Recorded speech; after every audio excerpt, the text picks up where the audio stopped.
My name is Pooja Meena. I am student of DS science academy institute. आज मैं आपको बहुत अच्छी कहानी बताने जा रही हूँ। वह शिक्षा के बारे में है।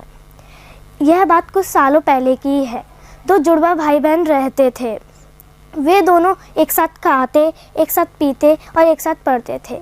एक का नाम था टिंकू, एक का नाम था रिंकी। दोनों पढ़ाई में बहुत अच्छे थे। हमेशा टिंकू फर्स्ट आता था क्लास में और रिंकी सेकंड, थर्ड या फोर्थ आती थी। एक दिन बच्चों ने अपने पापा से जिद की कि पापा हमें साइकिल दिलाओ।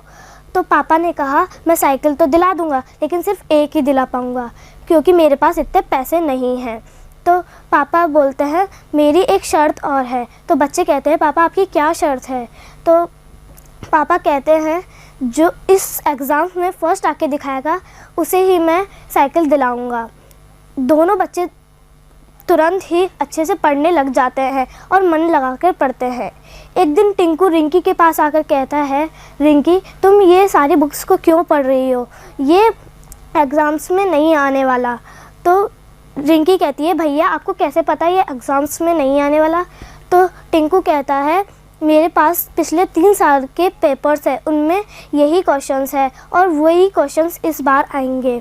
लेकिन टिंकू सिर्फ मेन पॉइंट्स को ही पढ़ता है। फिर रिंकी कहती है भैया से कि भैया आप यहाँ से चले जाइए, मेरे को डिस्टर्ब मत कीजिए। फिर दोनों अपने अपने तरीके से पढ़ने लगते हैं। तो एक दिन ऐसा आता है उनकी एग्ज़ाम्स फिनिश हो जाती है और कुछ महीनों बाद उनका रिज़ल्ट आ जाता है। हमेशा की तरह इस बार भी टिंकू फर्स्ट आता है और रिंकी सेकंड। पापा की शर्त के अनुसार टिंकू को साइकिल मिल जाती है और उनके पेरेंट्स रात में होटल में जाते हैं क्योंकि टिंकू की फ़र्स्ट आने की खुशी में। फिर जब होटल से वे बाहर निकलते हैं तो उनको कुछ इंटरव्यू वाले मिलते हैं। तो इंटरव्यू वाले कहते हैं कि जो हमारी क्विज़ को सॉल्व करेगा उसे हम मॉडर्न बाईसाइकिल और बैग और साथ में लंच बॉक्स और वाटर बॉटल देंगे।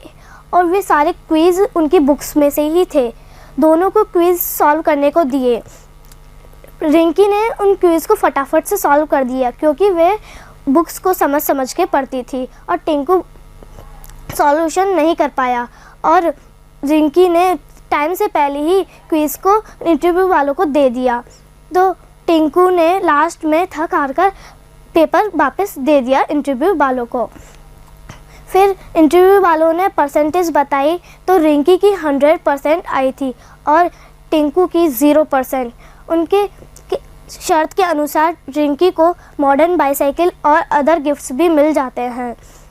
और उसके साथ साथ टिंकू को यह सीख मिलती है कि हमें नंबर के लिए नहीं पढ़ना चाहिए बल्कि नॉलेज के लिए पढ़ना चाहिए। इस कहानी से हमें ये सीख मिलती है कि हमें किताब का कीड़ा नहीं बनना चाहिए बल्कि हमें एग्ज़ाम्स के लिए अच्छे से तैयारी करनी चाहिए और नॉलेज के लिए पढ़ना चाहिए। Thank you.